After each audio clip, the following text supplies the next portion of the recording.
नमस्कार साथी, मैं उमेश कुमार आप सभी का हमारे इस द्रोणा पीसीएस के यूट्यूब प्लेटफॉर्म पर स्वागत करता हूं। आशा करता हूं आप सब ठीक होंगे, अच्छी तरह से तैयारी कर रहे होंगे, राजस्थान भूगोल का आप आनंद उठा रहे हैं।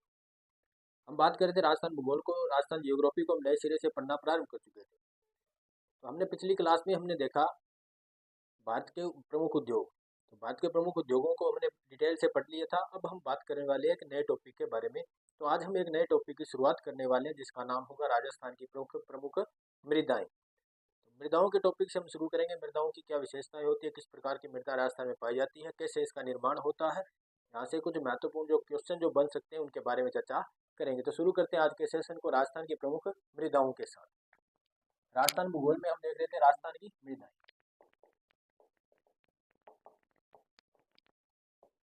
राजस्थान की मृदाएं नया टॉपिक आज हम शुरू करने वाले हैं।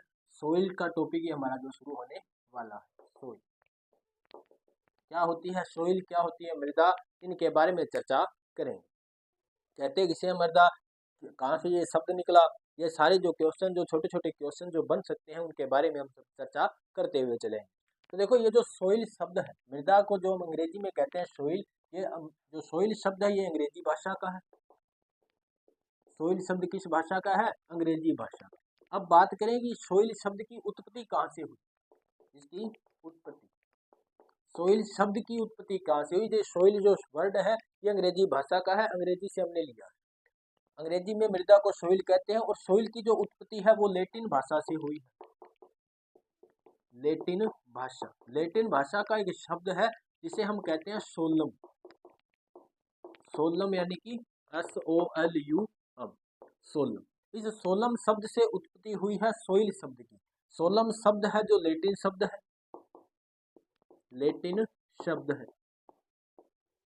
ये जो सोलम शब्द है लैटिन शब्द है, और यदि बात करें इस लैटिन शब्द से ही बना है सोइल, जिसे हम कहते हैं मृदा। ये जो सोलम शब्द है इसका शाब्दिक अर्थ यदि बात करें, शाब्दिक अर्थ, सोलम शब्द जो लैटिन भाषा में लिया जाता है वो किसके लिए प्रयोग किया जाता है? वो किया जाता है ग्राउंड के बारे में, ग्राउंड या फ्लोर, ग्राउंड या फ्लोर जिसे हम कह सकते हैं फर्श।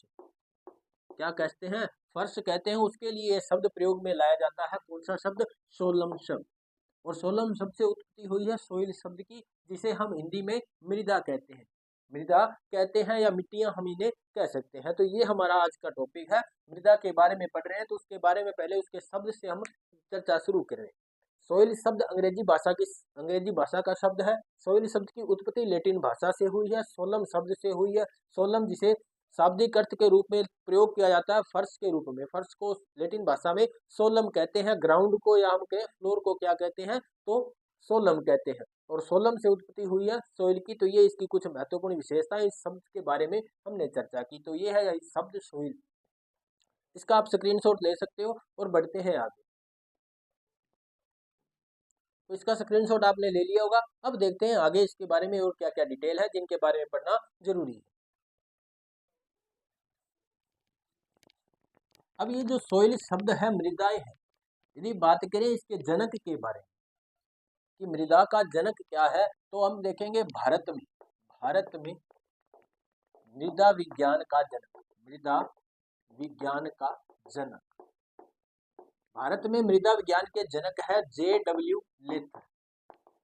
JW लेथर या JW लिथर भी कहाँ पे आपको मिल सकता है? इसके हम लिथर भी कह सकते हैं, लिथर भी लिखा हुआ मिल सकता है, लेथर इसे सही नाम है। JW लेथर इनका नाम है।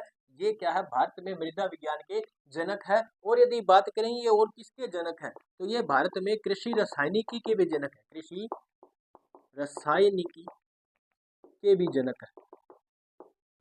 के जनक इन्हें कहा जाता है, कृषि रसायनिकी के जनक इन्हें कहा जाता है। मृदा के विज्ञान के जनक है और किसके हैं? कृषि रसायनिक के जनक है। कौन? JW लेथर। तो आप इनके बारे में भी डिटेल से देख लेना। यहाँ से क्वेश्चन पूछ लिया जाता है भारतीय मृदा विज्ञान का जनक कौन है, तो कौन है? JW लेथर है। और कृषि रसायनिकी के जनक भी कौन? JW लेथर है। तो ये यहाँ से कुछ छोटे से जो महत्वपूर्ण जो क्वेश्चन थे वो। अब बात करते हैं मृदा क्या होती है।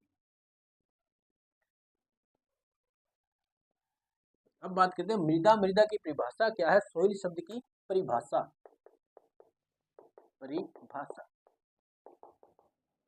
तो इसकी परिभाषा बिल्कुल साफ है। क्या है कि यदि पृथ्वी पर जो परत पाई जाती है ऊपर, पृथ्वी के ऊपर की जो परत है हम उसे ही क्या कहेंगे, मृदा कहेंगे। ये इसकी बस छोटी सी एक परिभाषा है, लिख लो आप।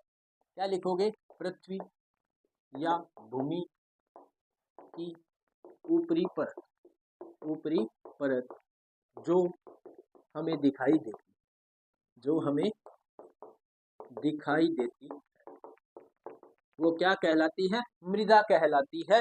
ये 1 सेंटीमीटर से 1 मिलीमीटर से लेकर के किलोमीटर तक हो सकती है। अलग अलग प्रकार की मृदाएं हैं, हम उनके बारे में डिटेल से चर्चा करेंगे। जब हम मृदा को इस प्रकार से यदि काटते हुए देखते हैं, ऊर्ध्वाधर यदि मृदा को हम काटते हैं तो हमें पता चलता है कि मृदा अलग अलग भागों से निर्मित हुई है। जैसे इसमें कई संस्तर दिखाई देते हैं। मृदा सोइल प्रोफाइल के बारे में जब हम डिटेल से चर्चा करते हैं तब हमें पता चलता है कि मृदा में हम जब नीचे देखते हैं बहुत सारे संस्तर दिखाई देते हैं, जिससे सबसे पहला जो ऊपर संस्तर उसे कहते हैं ओ संस्तर। क्या कहते हैं उसे, ओ संस्तर कहते हैं। फिर आता है ए संस्तर, फिर बी संस्तर, फिर ई संस्तर और अंत में आता है आर संस्तर। आर या रिगोलिथ या इसे पैतृक पदार्थ कह सकते हैं, पैतृक पदार्थ संस्तर। फिर आता है चट्टान, नीचे हमारी क्या स्टार्ट हो जाती है, चट्टानें प्रारंभ हो जाती है। तो इस प्रकार से यहाँ पे हमें ऊपर कुछ संस्तर दिखाई देते हैं। सबसे ऊपर जो ओ संस्तर है इसे हम कहते हैं कार्बनिक मृदा, कार्बनिक मृदा। और ये कार्बनिक मृदा पाई कहाँ पे जाती है, तो ये केवल वनों में पाई जाती है, वनों में पाई जाती है, केवल वनों में मृदा ये पाई जाती है, केवल वनों में पाई जाती है, केवल वनों में पाई जाती है। क्योंकि ये जो वन होते हैं उनमें जो पत्तियां, जो पेड़ों की जो पत्तियां हैं वो गिरकर जो जमीन पे गिर जाती है, या और उसमें कुछ छोटे बड़े जो जीव जंतु हैं वो जब उनकी मृत्यु होती है तो उनके जो मृत अवशेष भी उस मृदा में मिल जाते हैं। मिलने से उसमें कार्बनिक पदार्थों की मात्रा में वृद्धि हो जाती है, जिसे हम कहते हैं कार्बनिक मृदा। ये वनों के अलावा अन्य स्थानों पर हमें देखने को नहीं मिलती।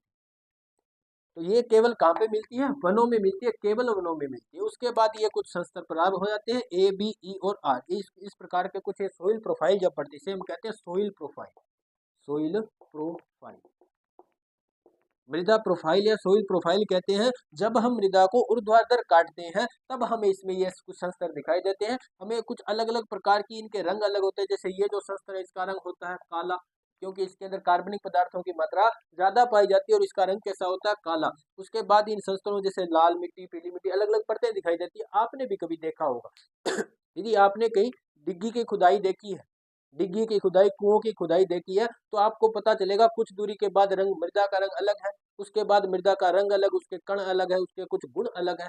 अलग अलग रंग की मृदा आपको देखने को मिलती है, कहीं सफेद देखने को मिलती है, कहीं पीले रंग की मृदा, कहीं भूरे रंग की, कहीं लाल रंग की। तो अलग अलग संस्तरों में अलग अलग प्रकार की मृदा पाई जाती है। तो ये जो ऊपर वाला संस्तर, ये तो कहाँ पाया जाता है, केवल वनों में पाया जाता है। ये है मृदा। इसकी जो यानी कि भूमि के ऊपर की जो परत है, भूमि के ऊपर की जो परत है उसे ही हम क्या कहते हैं, मृदा कहते हैं। यही मृदा की परिभाषा है।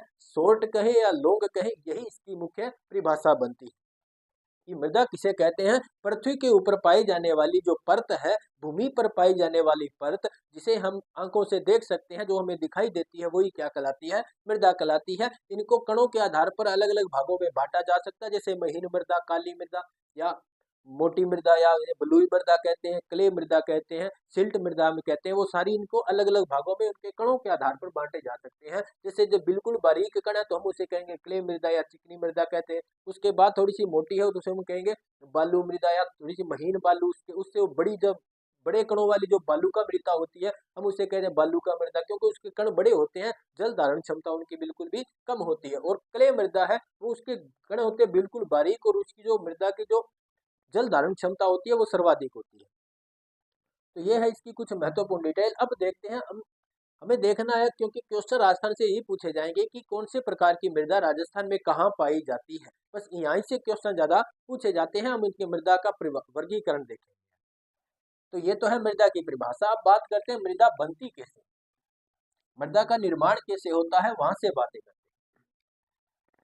अब मृदा निर्माण से पहले हमें चट्टानों के बारे में पढ़ना पड़ेगा, क्योंकि मृदाओं का निर्माण होता है चट्टानों से। चट्टानों से मृदा का निर्माण होता है। यदि हम मृदा का निर्माण करना चाहें, देखो कहीं एक दूसरे स्थान से मृदा को ला करके किसी स्थान पर फैला देना, वो मृदा का निर्माण नहीं कहलाता, वो तो उसका ट्रांसफर कहलाता है, अपरदन कहलाता है, उसका इरोजन कहलाता है, ट्रांसफर कहलाता है। यदि हम बात करें कि मृदा का निर्माण करना, तो मृदा का निर्माण यदि हम चाहें 1 सेंटीमीटर की परत बनाना, यदि मृदा पर 1 सेंटीमीटर की परत बने, पूरी पृथ्वी के ऊपर यदि 1 सेंटीमीटर मृदा की परत बनानी चाहे तो करोड़ों वर्षों का समय लग जाता है, करोड़ों वर्षों का समय लग जाएगा इस 1 सेमी मृदा बनने के लिए। जब पूरी पृथ्वी पर 1 सेमी ऊंची परत चढ़ेगी, उसमें कितना समय लगेगा, करोड़ों वर्षों का समय लग सकता है। तो मनुष्य के लिए तो आसान नहीं है कि वो मृदा बना पाए, बना सकते हैं लेकिन असंभव तो कुछ भी नहीं है, लेकिन आसान भी नहीं है, आसान भी नहीं है। तो बात करते हैं मृदा का निर्माण। मृदा निर्माण, मृदा निर्माण से पहले हम बात करेंगे चट्टानें क्या होती है। चट्टानों से मृदाओं का क्या होगा, निर्माण होगा, क्योंकि किसी चीज के बनने के लिए उसका जनक होना आवश्यक है, उसका पैतृक होना आवश्यक है, तभी कोई नई चीज बनेगी। नई चीज पुरानी चीजों से ही बनती है, नई चीजें पुरानी चीजों से ही बनेगी। तो ऐसा तो होगा क्योंकि उसके लिए कुछ चट्टानों की आवश्यकता होगी, जिनसे क्या बनेगी, मृदा बनेगी। अब चट्टानें कैसे होती है, चट्टानें हमने देखा 3 प्रकार की होती है। चट्टान कैसे बनती है उसके बारे में डिटेल करेंगे। तो इससे पहले हम थोड़ा सा फिजिकल ज्योग्राफी में जाना पड़ेगा, हमें ज्वालामुखी देखना पड़ेगा। जब हम ज्वालामुखी को समझेंगे, हमने जब ज्वालामुखी के बारे में डिटेल से चर्चा कर रखी होगी, तभी हम चट्टानों के बारे में पढ़ पाएंगे, चट्टानों को समझ सकेंगे। और चट्टानों को यदि हमने समझ लिया तो हम मृदा को समझ सकेंगे कि मृदा का निर्माण कैसे होता है। तो इसके लिए बड़ी ब्रीफ हिस्ट्री हम देखेंगे। तो देखो इसमें जो बात करते हैं ज्वालामुखी, क्योंकि मृदा निर्माण ऐसा तो है नहीं कि एक दिन में बन जाएगी, एक साल में बन जाएगी, करोड़ों वर्षों का समय लगता है मृदा निर्माण में। तो मृदा का निर्माण होता है ज्वालामुखी से, ज्वालामुखी से चट्टानें बनती, इसी चट्टानों से क्या बनेगी, मृदा बनेगी। कैसे बनेगी वो देखो। तो पहली तो बात, चट्टानें होती कितने प्रकार की, चट्टानें होती है 3 प्रकार की। कितने प्रकार की होती है, 3 प्रकार की। ये 3 प्रकार कौन कौन से हैं, साथ साथ में लिखते रहना। पहला होगा इसके अंदर आग्नेय चट्टान, आग्नेय चट्टान। आग्नेय चट्टान के बाद आती है अवसादी चट्टान, अवसादी चट्टान। और उसके बाद आती है कायांतरित, कायांतरित या रूपांतरित चट्टान, रूपांतरित चट्टान, कायांतरित या रूपांतरित चट्टान। तो इस प्रकार से ये 3 प्रकार की चट्टानें हम देखेंगे। तीनों चट्टानों से ही बनेगी क्या, मृदा। इससे पहले हम बात करें, जब हम मृदा निर्माण को देखेंगे, सोइल सर्किल के बारे में देखेंगे, उससे पहले हमें रॉक सर्किल के बारे में पता होना चाहिए। रॉक यानी कि चट्टान, चट्टानों का जो चक्र होता है उसके बारे में पता होगा, तो हम बात कर पाएंगे कि मृदा का निर्माण कैसे हुआ होगा। तो ये जो आग्नेय चट्टान है, इसका निर्माण होता है ज्वालामुखी क्रिया से, ज्वालामुखी से। और आपको पता है कि ज्वालामुखी कैसे होता है, जैसे ये भूगर्भ के अंदर मेग्मा है, और ये मेग्मा पिघली हुई अवस्था में होता है। चट्टानों का ये पिघली हुई अवस्था वाला रूप है, ये मेग्मा कहलाता है। और ये मेग्मा हाई टेम्परेचर में होता है पूरा, यानी कि पिघली हुई अवस्था में होता है, इसका तापमान उच्च होता है। हम कह सकते हैं ये क्या है, आग है, आग का दरिया हम इसे कह सकते हैं। तो देखो ये जो मेग्मा है, पृथ्वी की ऊपर की प्लेटों को तोड़ के हुए बाहर आएगा, और बाहर आकर के शंकुनिम आकृति बनाएगा, जिसे हम कहते हैं ज्वालामुखी पर्वत, ज्वालामुखी पर्वत या ज्वालामुखी शंकु। अब क्या होगा, ये जो मेग्मा है इस शंकु से बाहर आएगा, बाहर आने के बाद हम इसका नाम दे देते हैं लावा। क्या नाम देंगे, लावा नाम देते हैं। अब क्या होता है, ये जो लावा है यहाँ पे ठंडा हो जाता है। क्या होता है, बाहर के वातावरण के, वायुमंडल का जो टेम्परेचर है, बाहर का जो वातावरण है, उस वातावरण में आकर के ये जमना प्रारंभ हो जाता है, और कुछ समय बाद ये जम जाता है। एक ऐसे तो नहीं है कि एक दिन में जम जाएगा, कुछ महीने साल लग जाएंगे जमने में। तो ये जब ठंडा होगा तब हम इसे कहेंगे चट्टान। क्या बन जाएगा, चट्टान बन जाएगा। तो देखो ये जो चट्टान बनी किससे, इस लावा से बनी, इस मेग्मा से बनी, जो क्या था, आग का दरिया था। आग से जो चट्टान बनेगी उसे हम कह देते हैं आग्नेय चट्टान, आग्नेय चट्टान। तो सबसे पहले चट्टान कौन बनी, आग्नेय चट्टान। अब बात आती है कि पूछा जा सकता है आग्नेय चट्टान में क्या जीवांश पाए जाते हैं, नहीं पाए जाते। इसका आंसर क्या होगा, नहीं पाए जाते। क्यों नहीं पाए जाते, तो आप ये तो समझ ही गए होंगे कि आग से बनी है, तो आग के अंदर कोई भी जीव जंतु या कोई भी सजीव वस्तु इसमें नहीं रह सकती, किसी भी जीव का अंश इसके अंदर नहीं रह सकता, क्योंकि वो तो जल जाएगा, जल जाएगा तो उसका अवशेष यहाँ पे हमें दिखाई नहीं देगा। तो आग्नेय चट्टान में जीवांश नहीं होते, जीवांश इसके अंदर नहीं पाए जाते। अब क्या होगा, देखो जैसे ये आग्नेय चट्टान है, ऊपर से जब देखो बारिश हुई, यहाँ पे क्या हुई, बारिश हुई, बारिश हुई तो ये कण क्या होंगे, थोड़े से गिल्ले हो जाएंगे। गिल्ले होने का मतलब क्या हुआ, ये जो कण है इनके इनमें क्या हुई, थोड़ी थोड़ी यानी कि ये भुरभुरा सा होने लगेगा। भुरभुरा जैसे होंगे, उसके बाद जैसे यहाँ से हवा आई और हवा इनको क्या करेगी, साथ साथ में काटते हुए चलेगी। हवा इनको काटते हुए चलेगी, इनमें नमी आएगी, नमी आएगी, ठंडा भी हो गया होगा, अब तो ठंडा हो गया, नमी है, इसके बाद यहाँ पे कुछ शैवाल पनपेंगे। क्या बनेंगे, शैवालों का उद्भव होगा, छोटे छोटे जीव इनके अंदर रहने लगेंगे। रहने लगेंगे, पहले से नहीं पाए जाएंगे। तो ऊपर जैसे रहने लगेंगे, इसमें शैवाल उत्पन्न होंगे, तो उनकी जड़ों से क्या होगा, ये जो चट्टान है कुछ भुरभुरी, कुछ कमजोर हो जाएगी। इनके कण दूर दूर होंगे, और जैसे ही यहाँ से हवा आई या पानी जो बरसात आई, बरसात से जो बरसात का पानी था वो अपने साथ इसको आगे बहा करके लेके चलेगा। तो जैसे ही इन चट्टानों के ये जो कण थे जो ढीले हो चुके थे, इनको अब हवा अब आगे उड़ा करके लेके चलेगी। अब उनके बाद इनको कहीं और दूसरे स्थान पर क्या कर दिया, जमाव कर दिया। उसी प्रकार से देखो बार बार जैसे हर साल बारिश आई, बारिश के साथ आई, हवा के द्वारा यहाँ से चलते हुए इनके ऊपर ये क्या बनेंगे, जमने लगे। अब जमने लगे, इनके ऊपर फिर कुछ जीव जंतु रहने लगे, कुछ जीव जंतु यहाँ पे रहने लगे, फिर वापस फिर ये यहाँ से कुछ कण उड़ करके आए और इसके ऊपर जमा हो गए, ये जीव जंतु इसी के अंदर दब गए। तो कुछ इस प्रकार की व्यवस्था चलती रहेगी, इसके ऊपर जीव बनते रहेंगे, यहाँ से ये जो कण चटानी कण है जो ऊपर आएंगे, उस प्रकार से ऊपर इसके जमते चलेंगे, फिर जीव जंतु रहेंगे, फिर जमते चलेंगे। तो ये जो जीव जंतु इसके अंदर जम गए, मतलब क्या बन गए, जीवांश बन गए। जीवांश या हम कह सकते हैं अवसाद बन गए। देखो इन अवसादों से निर्माण किसका हुआ, इन चट्टानों का हुआ। ये चट्टान परतदार चट्टानें होती है, परतदार चट्टानें क्यों होती है परतदार, क्योंकि हमने देखा ये जो चट्टान इनके ऊपर जो जम रही है वो बार बार परतों के माध्यम से जम रही है, और हर परत पर हम देख रहे हैं कुछ ना कुछ जीव जंतु पैदा हो रहे हैं, और ऊपर जब इनके परत और जमती है तो वो जीव जंतु इसी के अंदर दब करके मर जाते हैं, जो इसमें क्या बन जाते हैं, जीवांश बन जाते हैं। उन्हीं से हम कहते हैं कि कोयला बनेगा, उन्हीं जीवांश से कोयला बना होगा, उन्हीं जीवांश से पेट्रोलियम का निर्माण हुआ होगा, पेट्रोलियम का निर्माण हुआ है, उन्हीं से बहुत सारे खनिजों का निर्माण हुआ है। तो कोयला, पेट्रोलियम, ये सारे अवसादी चट्टानों में पाए जाते हैं, और अवसादी चट्टानों का जो निर्माण किससे होता है, आग्नेय चट्टानों से। आग्नेय चट्टानों के अवसाद से निर्माण होता है, अवसादी चट्टानों से, अवसादों से बना, इसीलिए इसका नाम क्या रख दिया, अवसादी चट्टान कह दिया। अब ये क्या होगा, देखो धीरे धीरे ये जो दबते चलेंगे, अब देखो यहाँ तक तो अवसादी चट्टान थे, अब धीरे धीरे ये जमते चलेंगे, और जमेंगे तो नीचे देखो जैसे जैसे दाब बढ़ेगा, तो दाब बढ़ने से तापमान बढ़ेगा। क्या बढ़ेगा, तापमान बढ़ेगा। जब ऊपर से इनके प्रेशर बढ़ जाएगा तो इनका टेम्परेचर भी बढ़ेगा। टेम्परेचर बढ़ेगा तो क्या होगा, ये जो निचली जो चट्टानें हैं वो वापस क्या होगी, पिघलने लग जाएंगी। हाई टेम्परेचर से पिघलने लग जाएंगी, पिघलने लग जाएंगी मतलब क्या बन गया, मैग्मा बन गया। क्या बन गया जी, मैग्मा बन गया। अब ये वापस ये जो, और ये जो चट्टानें पिघलकर इनका रूप परिवर्तित हो जाएगा, जैसे कोयले से क्या बन गया, हीरा बन गया। क्या बन गया, हीरा बन गया। और देखो बात करें इसमें चूना पत्थर था, तो चूना पत्थर से क्या बन गया, संगमरमर बन गया, संगमरमर बन गया। तो इस प्रकार से इनका जो क्या हो रहा है, वह रूप परिवर्तन हो रहा है। कोयले से क्या बन गया, हीरा बन गया, चूने से क्या बन गया, संगमरमर, क्योंकि दाब बढ़ा।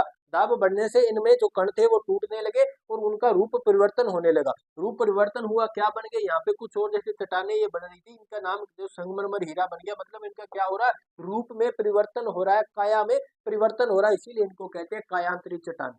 तो ये कौन सी चट्टाने बन गई, कायांतरित चट्टाने बन गई। अब क्या हुआ, देखो आग्नेय चट्टान से अवसादी चट्टानें बनी, और कायांतरित चट्टानें किनसे बनी, अवसादी चट्टानों से। अवसादी चट्टानों से कौन बन गई, ये रूपांतरित या कायांतरित अवसादी चट्टानों का रूप परिवर्तन होकर के कायांतरित चट्टानें बनी, और धीरे धीरे ताप और दाब के बढ़ने से क्या हुआ, ये वापस मेग्मा बन गया, और यही सर्किल वापस प्रारंभ हो जाएगा। मेग्मा ऊपर आएगा आएगा आग्नेय चट्टान बनेगी, आग्नेय से अवसादी, अवसादी से कायांतरित, कायांतरित से मेग्मा, मेग्मा से वापस फिर ये सर्कल प्रारंभ हो जाएगा। तो ये तो है चट्टानों का निर्माण कैसे हुआ। अब बात करते हैं यहीं से मृदा का निर्माण कैसा होता है, इनको को रिलेटेड करते हुए हम आगे चलेंगे। तो मैं आशा करता हूँ ये आपको रॉक सर्किल है जो अच्छी तरह से समझ में आएगा, किस प्रकार से ये चट्टानों का जो चक्र चलता है, किस प्रकार चट्टानें बनती है और बिगड़ती हैं, सारा हमने देख लिया।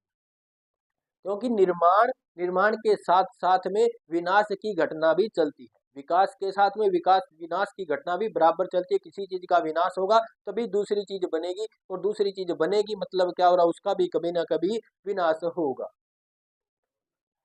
तो ये तो हमने देखा चट्टानों के बारे में, तो इसको आप स्क्रीनशॉट लेना चाहो तो ले सकते हो। बढ़ते हैं यहाँ। अब बात करते हैं यहाँ से मृदा का निर्माण कैसे हो।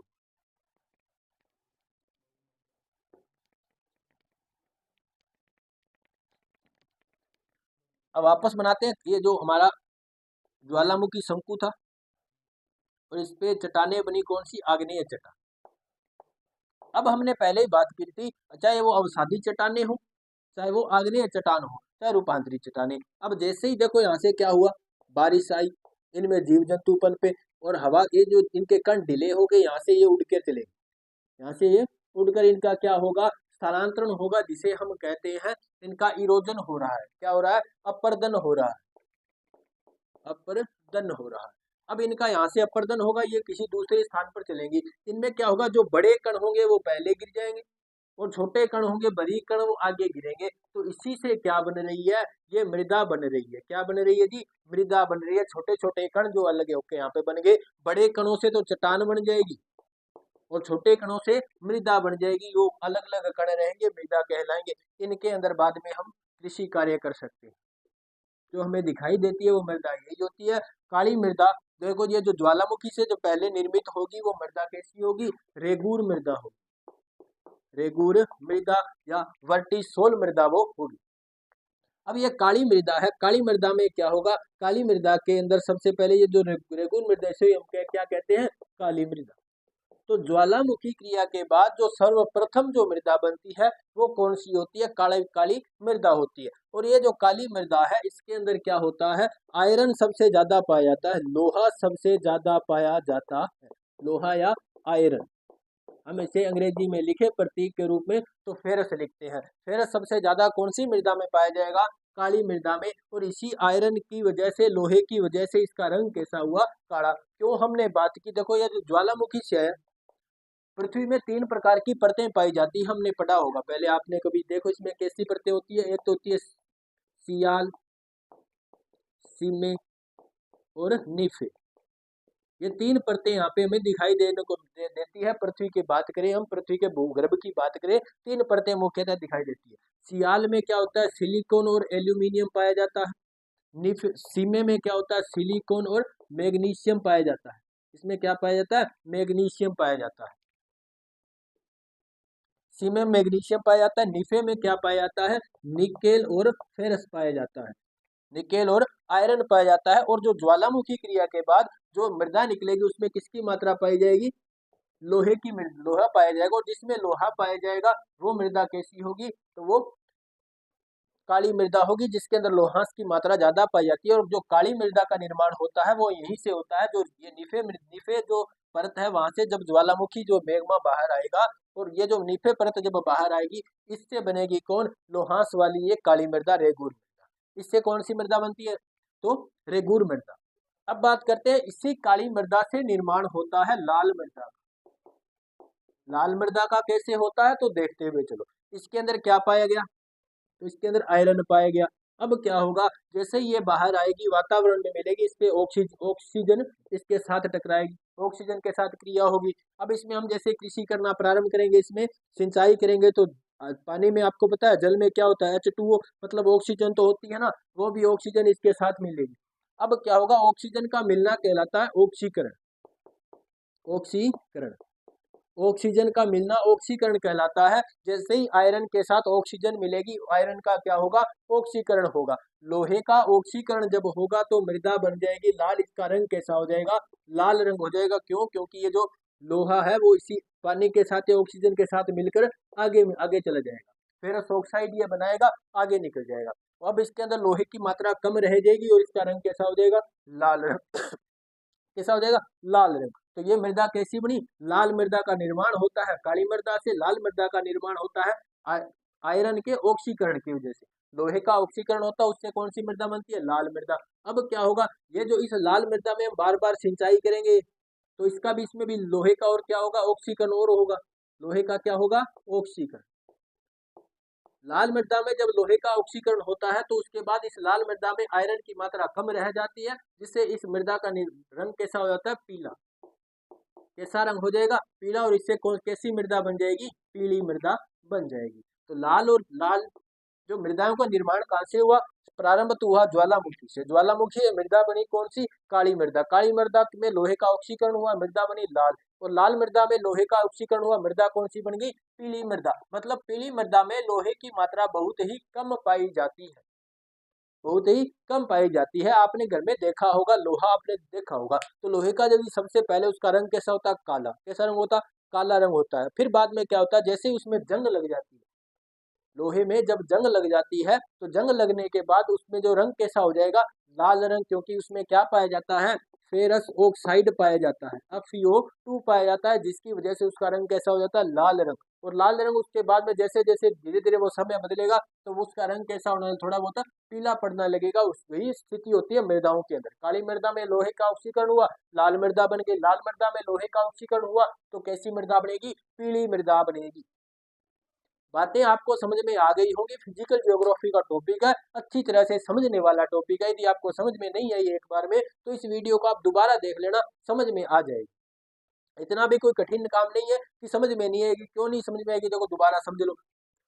ज्वालामुखी से जब पहली बार जो चट्टानें निकलेंगी उन्हें कहते हैं आग्नेय चट्टानें। आग्नेय चट्टानों में लोहे की मात्रा ज्यादा पाई जाती है। उस आग्नेय चट्टान से जिस मृदा का निर्माण होगा वो रेगूर मृदा कहलाएगी। रेगूर मृदा को ही हम काली मृदा कहते हैं। काली मृदा में लोहा यानी आयरन की मात्रा सबसे ज्यादा पाई जाती है। क्यों पाई जाती है, क्योंकि हमने देखा जो ज्वालामुखी क्रिया होती है, जो मेघमा आता है वो पृथ्वी के भूगर्भ के अंदर से आता है, जहां पर सबसे नीचे कौन सी परत पाई जाती है, नीचे परत पाई जाती है, जिसमें आयरन की मात्रा पाई जाती है। अब इस आयरन की जो उपस्थिति किसमें होगी, इस काली मृदा में।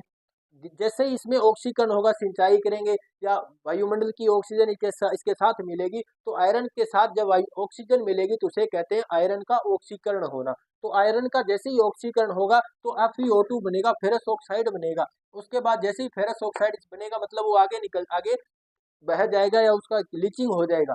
अब बचा क्या यहाँ पे, इसमें जैसे जैसे आयरन की मात्रा कम होती जाएगी और लोहे का ऑक्सीकरण होता चला जाएगा तो इसके अंदर क्या, इसका रंग कैसा हो जाएगा, लाल रंग हो जाएगा। कैसा रंग हो गया, लाल रंग। अब लाल रंग में दोबारा लोहे का ऑक्सीकरण हुआ, लोहे का ऑक्सीकरण हुआ या इसके अंदर सिंचाई करते चले गए, उसके बाद इसमें जो लोहे की मात्रा वो कम रह जाएगी, इसका रंग कैसा हो जाएगा, पीला रंग हो जाएगा। उसके बाद जैसे इसी प्रकार से आगे मृदा, जैसे पीले रंग, पीले के बाद बनेगी भूरी मृदा। इस प्रकार से इन मृदाओं का निर्माण होता चला जाएगा। तो ये बातें हुई मृदा के निर्माण के बारे में। तो इसके बारे में आप समझ गए होंगे। अब देखो आगे।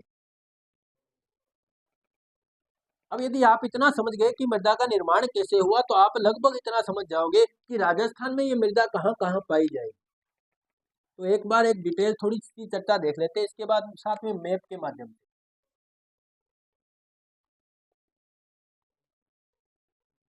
तो ये हमारा राजस्थान है। अब हमें पता है राजस्थान के अंदर जलवायु ज्वालामुखी निर्मित जो भूगर्भिक जो जो भौतिक स्थल है वो कौन सा है, तो हमें पता ही है जो दक्षिण पूर्व का जो पठारी भाग है, ये जो पठारी भाग है इसका निर्माण किससे हुआ है, ज्वालामुखी से हुआ है। ज्वालामुखी से हुआ है।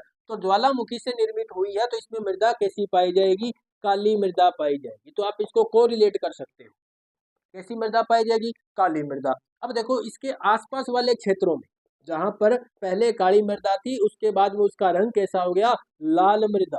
तो इसके आसपास वाला क्षेत्र, जैसे हम बात करें तो उदयपुर, डूंगरपुर, बांसवाड़ा, और इसके बाद है बात करें भीलवाड़ा और अजमेर का कुछ हिस्सा और आसमंद वाला हिस्सा, इधर सिरोही का कुछ हिस्सा, जहाँ पे कैसी मृदा पाई जाएगी, तो लाल मृदा। उदयपुर मुख्यतः हम बात करें तो लाल मृदा पाई जाती है। क्यों, क्योंकि वो देखो इस काली मृदा मृदा वाले क्षेत्र के पास में है। फिर हम बात करें पीली मृदा या भूरी मृदा के बारे में, तो इसके बाद यदि पीली और भूरी मृदा बनती है तो उस भूरी मृदा के बारे में बात करें तो इसी के आसपास वाले क्षेत्रों में पीली और भूरी मृदा पाई जाएगी। इसी आसपास में कैसी मृदा पाई जाएगी, पीली और भूरी मृदा पाई जाएगी। फिर बात करें यदि हम देखें अरावली से पश्चिम के अंदर, तो अरावली के पश्चिम में तो हमें पहले ही पता है यहाँ पे कैसी मृदा पाई जाती है, रेगिस्तानी मृदा पाई जाती है। कैसी मृदा पाई जाती है, रेगिस्तानी मृदा। जो 33 सागर का अवशेष है, नदियों को द्वारा लाया गया अवसाद है, वो इसमें पाया जाता है। तो यहाँ पे रेगिस्तानी मृदा जिसे हम कहते हैं बालू मृदा, बालू मृदा। फिर बात करें, देखो ये जो क्षेत्र है ये भूरी दो कछारी मृदा वाला क्षेत्र है। भूरी या कछारी मृदा वाला ये क्षेत्र है। अलवर भरतपुर वाला जो क्षेत्र है, जयपुर के आसपास वाला क्षेत्र है, भूरी मृदा का क्षेत्र है। यहाँ पे पीली भूरी मृदा पाई जाती है। भूरी या रेतीली मृदा भी पाई जाती है। क्या सिस्टम होता है, यह जो मृदा बनी है कछारी मृदा किससे बनती है? कछारी मृदा बनती है नदियों द्वारा। नदियां जब अपने साथ में बहाव के साथ में जब मृदा लेके आती है, गाद और साद लेकर के आती है, तो ये अपने किनारों पर इकट्ठा करती हुई चलती है। जो सबसे पहले जो मृदा यानी कि जो हर साल जो नई मृदा यहाँ पे आ रही है, हम उसे कहते हैं खादर मृदा। क्या कहते हैं? खादर कहते हैं। तो ये जो क्षेत्र है भूरी कछारी मृदा वाला, इन नदियों के मैदानी भागों में पाई जाती है। कैसी मृदा? भूरी कछारी मृदा या भूरी रेतीली मृदा या रेतीली कछारी मृदा हम इन्हें कह सकते हैं। तो ये कौन से क्षेत्र में पाई जाएगी? तो राजस्थान का जो पश्चिम पूर्वी मैदानी क्षेत्र है। हमने बात की थी राजस्थान का भूगोल, हमने जब पढ़ना प्रारंभ किया था उसमें भौगोलिक स्वरूप के बारे में चर्चा की थी। तो ये हमारा था राजस्थान का पूर्वी मैदान। तो इस पूर्वी मैदानी प्रदेश में कैसे बना है? ये नदियों द्वारा लाई गई मृदा से बना है और उन्हीं क्षेत्रों में पाई जाती है भूरी और कछारी मृदाएं। तो इन आप इसमें रिलेट कर पाओगे, भूगोल के माप से पूछा जाएगा कि भूरी कछारी मृदा राजस्थान के कौन से जिलों में पाई जाती है। तो अब यदि मैं यहाँ से आपके जो 2-4 ऑप्शन दूं, जैसे मैंने पूछा भूरी रेतीली मृदा कहाँ पर पाई जाती है, तो यदि मैं आपसे क्वेश्चन पूछूं, जैसे एक दे दिया मैंने अलवर, एक दे दिया मैंने भीलवाड़ा, एक मैंने दे दिया डूंगरपुर और एक मैंने दे दिया जैसलमेर, तो आपका जवाब क्या रहेगा इसके? ए, बी, सी और डी। अब देखो बात करते हैं जैसलमेर की। तो जैसलमेर में हमने पहले देख लिया कैसी मृदा, रेगिस्तानी मृदा है और कैसी मृदा यहाँ पे बालू मृदा पाई जाती है। तो ये ऑप्शन तो यहाँ पे गलत हो। डूंगरपुर की बात करें तो हमने पहले देखा था, ये जो डूंगरपुर बांसवाड़ा देखो ये जो क्षेत्र पठारी क्षेत्र है ज्वालामुखी से बना हुआ है। तो यहाँ पे या तो काली मृदा पाई जाएगी या उसके पास में देखे तो लाल मृदा पाई जाएगी। तो यहाँ पे कैसी मृदा पाई जाती है? लाल मृदा या काली मृदा पाई जाएगी। भीलवाड़ा भी इसी क्षेत्र में आता है, तो यहाँ लगभग कैसी मृदा पाई जाएगी? लाल मृदा पाई जाएगी। फिर बात करें, देखो भीलवाड़ा में कुछ क्षेत्रों में भूरी मृदा भी पाई जाती है, लेकिन बात करें तो इन ऑप्शन के हिसाब से देखेंगे तो हमारा जो अलवर क्षेत्र है वो सबसे उत्तम रहेगा। अलवर क्षेत्र इसमें सबसे उत्तम रहेगा। क्यों? क्योंकि ये नदियों द्वारा लाई गई मृदाओं के आसपास वाला क्षेत्र है। हमने बात की थी अलवर, भरतपुर, जयपुर, अजमेर, ये जो क्षेत्र है इसमें नदियों द्वारा लाया गया क्षेत्र है। तो अलवर में हम क्या कह सकते हैं कि यहाँ पे कैसी मृदा पाई जाती होगी? भूरी या कछारी मृदा पाई जाती होगी। तो ऐसे क्वेश्चन पूछे जाएंगे। फिर यदि बात करूं मैं यहाँ से पूछा जाए रेगिस्तानी मृदा या बलुई मृदा कहाँ पे पाई जाती है, तो आपका जवाब सही रहेगा कौन सा? जैसलमेर। बात करूं काली मृदा इन क्षेत्रों में कहाँ पाई जाएगी, तो सर्वाधिक पाई जाएगी मैं डूंगरपुर के अंदर। फिर यदि बात करूं मैं कि लाल मृदा, तो लाल मृदा आप ऑप्शन में दे सकते हो भीलवाड़ा। तो अब देखो सबसे इसी प्रकार से क्वेश्चन यहाँ से पूछे जाएंगे जिलों के हिसाब से। तो इसमें आप समझ गए होंगे इस प्रकार की मृदा। इसमें यदि बात करें लाल भूरी मृदा, तो लाल भूरी मृदा इन्हीं क्षेत्र जहाँ से भूरी मृदा प्रारंभ होती है और ये लाल मृदा जहाँ खत्म होती है, इनके बीच का संक्रमणशील कुछ क्षेत्र होगा जहाँ लाल भूरी मृदा पाई जाएगी। तो इसी प्रकार से आपको इनमें रिलेट करते हुए पढ़ना पड़ेगा। तो ये बातें हुई मृदाओं के बारे में। अब देखो नदियां, और देखो नदियां राजस्थान में आती का, और उधर उत्तर के क्षेत्र में जो गंगानगर हनुमानगढ़ वाला क्षेत्र है, ये भी घग्गर नदी का मैदान है। तो यहाँ भी भूरी रेतीली मृदा पाई जाएगी। कैसी मृदा? भूरी रेतीली मृदा पाई जाएगी, क्योंकि ये भी नदियों द्वारा बनाया गया मैदानी भाग है। नदियों द्वारा बनाया गया मैदानी भाग है, भूरी मृदा यहाँ पे पाई जाएगी। तो इस प्रकार से हम इसको रिलेट कर सकते हैं कि किस प्रकार की मृदा राजस्थान के कौन से क्षेत्र में पाई जाती होगी। और ये जो अरावली क्षेत्र है इसके ऊपर हमने पहले ही पढ़ा था, पर्वतीय मृदा पाई जाती है। कैसी मृदा? पर्वतीय मृदा पाई जाती है। अब इनके जो अलग अलग जो नाम है उनको भी देखेंगे, इनके वैज्ञानिक नाम कौन से है वो भी देखने वाले हैं। तो पहले हम देख लेते हैं इनके वैज्ञानिक नाम कौन कौन से हैं। वैज्ञानिक नाम को पढ़ लेंगे और वहां से भी क्वेश्चन आएंगे और फिर हम देखेंगे इनके बारे में आगे। तो जो वैज्ञानिक नाम है और राजस्थान में किस प्रकार मृदाओं का वर्गीकरण किया गया, मिट्टियों का जो विभाजन किया गया वो कैसे किया गया है, वो हम देखेंगे अगली क्लास में। तो आज के लिए इतना ही। मैं आशा करता हूँ ये क्लास आपको अच्छी लगी होगी। अच्छी लगी हो तो लाइक कर देना, अपने साथियों को शेयर कर देना। और यदि आपने चैनल को सब्सक्राइब नहीं किया तो द्रोणा पीसीएस के इस यूट्यूब प्लेटफॉर्म को सब्सक्राइब कर लेना, बेल आइकन को ऑन कर लेना, ताकि आने वाली क्लासों के नोटिफिकेशन आपको मिलते रहें। तो मिलते हैं अगली क्लास में, तब तक के लिए धन्यवाद।